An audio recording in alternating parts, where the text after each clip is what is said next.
Bryan Fritz here, WrestleMania Radio Row, and look who's joining us. Paul Heyman. That is I. A tradition unlike any other. It's WrestleMania, and that means Paul Heyman is here. 6 a.m. Radio Row. Always a pleasure. You know it. Yeah, it's funny because this is the third year in a row we've done this. Third year in a row you've done Radio Row, and it's funny because for so many years so many people thought, oh, Paul's never going to come back, and now you're ensconced in WWE. Third year in a row doing this. And so people were predicting my demise? No, I'm just saying that I think you were even surprised, and we talked about this, that you were ever going to come back to WWE, and now. Oh yeah, but I'm not surprised anymore. But now you're a fixture here. Yeah, the surprise is over. I'm like the furniture. Yeah, they can't get rid of me.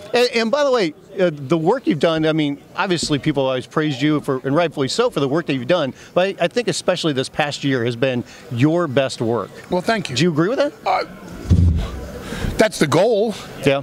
I'd like to think that we're going to talk a year from now and we're going to look back on my body of work that I'll accomplish in the next year and we'll say, wow, that 2015, 2016 era blew away to 2014, 2015. And I hope 2 years from now we look back on what I accomplished in the next year and makes the next year pale by comparison. Yeah. How much of that, though, is, I mean, you already knew Brock even before this run, but just the comfort level of him and obviously the way he was being used and your fit with him as well. How much does that help in the process? All of it. All of it is vital to what we're doing right now. Yeah. I mean, it gives me something to brag about. And I'll be the first one to tell you I'm really good at bragging about something. And I'm bragging and advocating for someone that I truly believe in. But when I get to stick in your face that he conquered the Undertaker streak, that he suplexed John Cena out of the main event of WrestleMania, it makes my job much easier. How special was that night last year after WrestleMania on Raw, when you went out there and you talked about Brock ending the streak? Because that one promo alone is the one that I think people really look back going, that's the one. If I had to pull up one from Paul Heyman and like the greatest promo I've seen in years, that's the one. Well, that's the one where we had to really make the declaration that beating the streak was not just a moment in time, but was the ushering in of the Brock Lesnar, the Conqueror era. That it wasn't just a defining moment in Brock's career, but a launching pad into everything else that Brock wanted to accomplish. And if we had just simply made the statement, ha, ha, ha, Brock Lesnar conquered the streak, we were done. It really had to propel Brock into the future. So the desire on my part was to not just rub it in your face that my client Brock Lesnar conquered the Undertaker's undefeated streak at WrestleMania, but my desire was to say, and you ain't seen nothing yet. Yeah. And I like how you top it off at the end with the mic throw sometimes, kind of like, yeah, beat that. Well, yeah, it's also, I'm to be honest, I'm just giving them back the mic. Because I don't want to set it down in the ring. But I like that it's like in a braggart style, too. You're like, yep, that was damn good. Right. Watch this. Well, I mean, it's a self-assessment, okay, and it is, you know, top that. It is. We are a very unique pair, and I don't think there's anyone that can touch what Brock Lesnar can bring to the ring physically, and I'm damn sure going to try to make sure that no one can touch what I do on the mic. And if they can, then I better pull even further forward ahead, because it's not like I'm here in WWE because the First family loves me so much and they want to throw me a bone and just have me around. Yeah. Every performance that I give on a Monday is an audition to be here the next week.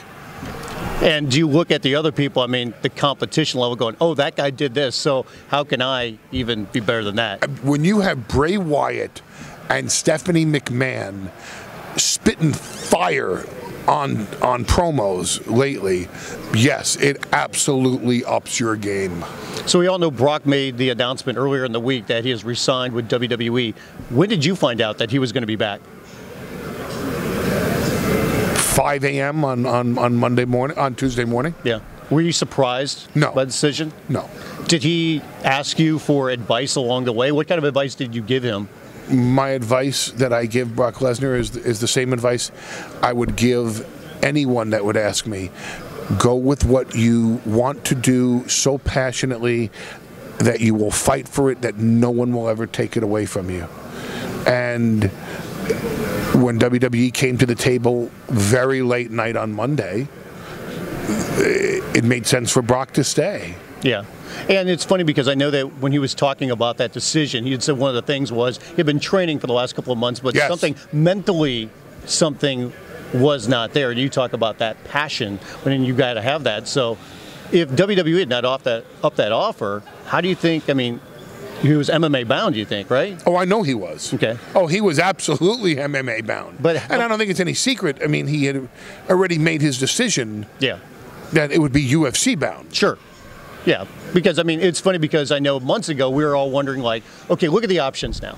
He's got WWE, UFC, Bellator is now up their game, and how much would they like to have Brock, and he could put them on the map. So, Yeah, but I don't think Bellator is ever going to be in a position to outbid Lorenzo Fertitta. right. Because Lorenzo Fertitta is a Vegas guy, and he's always going to come in with a dollar more. Oh, we even saw it the last moment because I guess he called Brock the last moment and said, hey, I can double that. Yes. And Brock said, this is where I'm comfortable, this is where I want to be. Yeah, there was a certain number that Brock had in mind and certain provisions that Brock had in mind. And if WWE could achieve that deal, this is where he wanted to be. I mean, listen, I said this on television. Everybody paints Brock as this cyborg, as this cold-blooded mercenary that only thinks about the money. And the fact of the matter is he's an intensely passionate competitor that deeply loves being WWE champion, and he does. And this is not something that I hid from the general public, hiding behind the persona of a heel, of a villain. The man loves being WWE champion, and he wants to be. And he can't be, and he certainly can't be recognized as champion if he's gone. Now, when he started to train and you found out about that, what was your thoughts when that was going on? I knew in advance it was going to happen. Yeah. I thought if for nothing else, it's a great idea because that training gets you in a certain level of conditioning that simple cardio and weight training cannot achieve. Even if Brock signed a 500-year deal with WWE, if he came to me today and said, think I should open up a mini camp? Absolutely. Yeah. Can't hurt. Was it tough to keep that a secret that he had already been training? Well, everything with Brock Lesnar is a secret because he doesn't really go public with his feelings, and he has an advocate that speaks for him. Sure. So any information flow that comes out from Brock Lesnar is usually controlled by or limited by Brock Lesnar.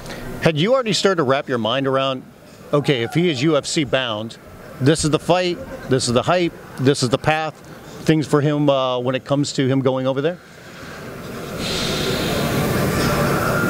I was ready for the alternative. Yeah. But I always believed at the 11th hour Vince McMahon was going to sign Brock Lesnar. Yeah. I always believed that was going to be the case. If Brock had not re-signed, would you still remain with WWE? It's a very interesting question. I don't know in what capacity I would have stayed in WWE because I really can't see trying to duplicate what I've done with Brock Lesnar with somebody else. I was going to say, in the past, you were an advocate, obviously, for Brock, but at one point, at the same time, it was CM Punk. Right. Is it more difficult when it's two guys at the same time rather than just focusing on one? Well, these were my two best friends in the world. Right. And one is someone that I have been associated with since the moment he debuted on worldwide television, which is Brock Lesnar. And another one is someone that I groomed and rabbied and took under my wing and mentored from the moment he broke into the WWE system.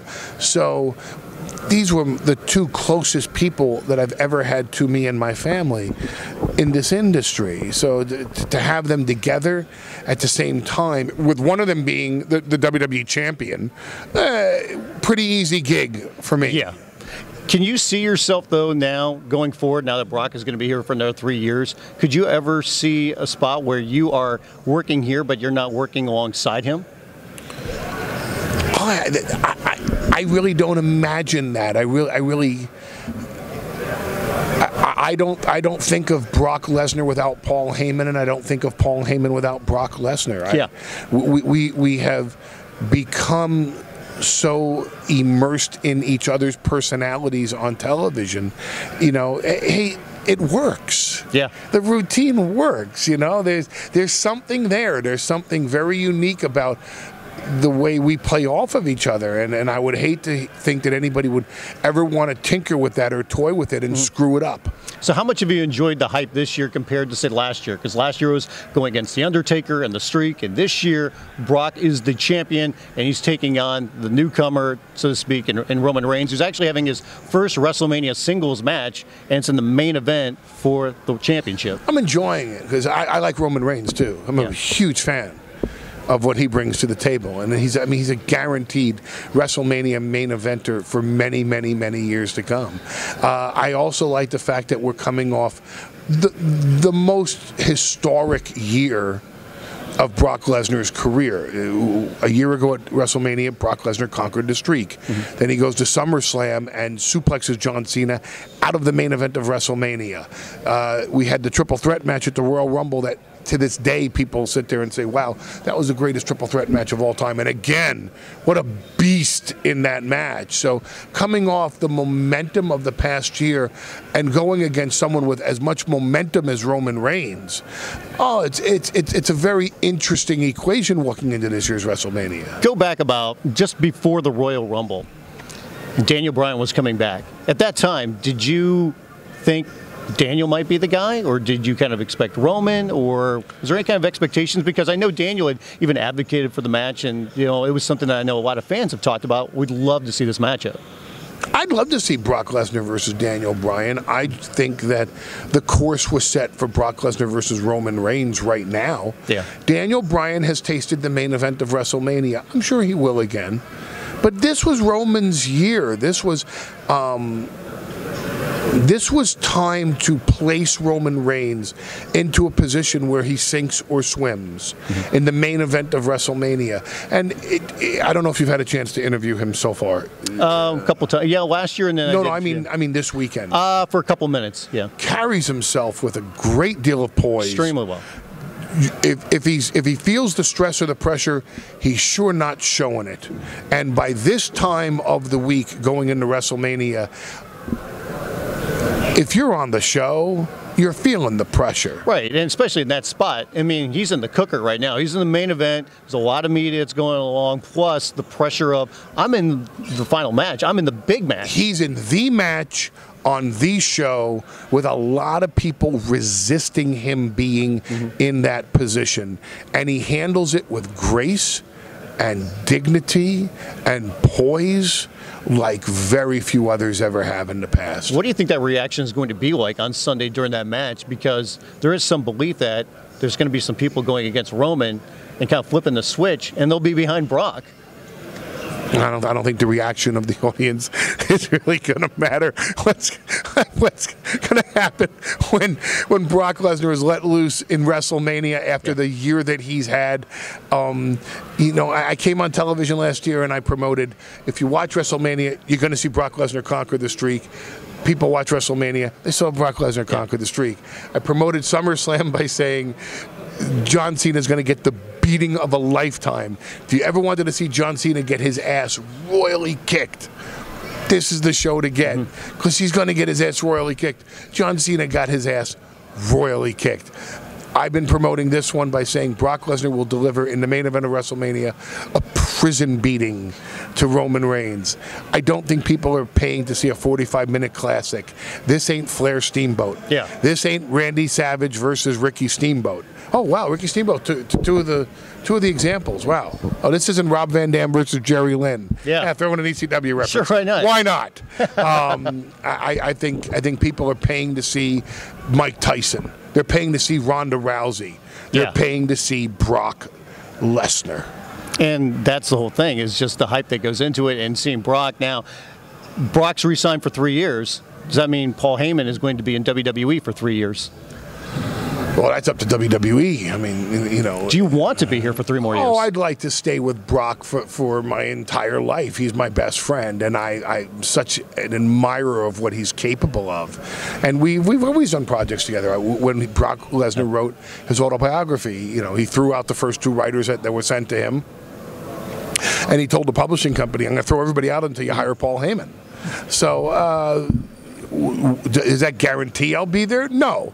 Does it make it likely? Boy, I don't think they should tinker with success, and we're a successful act together. Speaking of other projects, we've seen the Heyman Hustle pop up a couple more times lately. We've seen a couple of videos. Should we expect to see more of those? Yeah, we have a new distribution agreement with Maker Studio. Okay. Which is owned by Disney. And we just signed it a little while ago, so we're going to make a concerted effort to pump out more really high quality content on the Heyman Hustle. So it was the right deal at the right time for us, and we've been building up the Heyman Hustle, looking for the right distribution deal. So we jumped on this one. And of course, you got to mention Hustle Booty Temp Tats.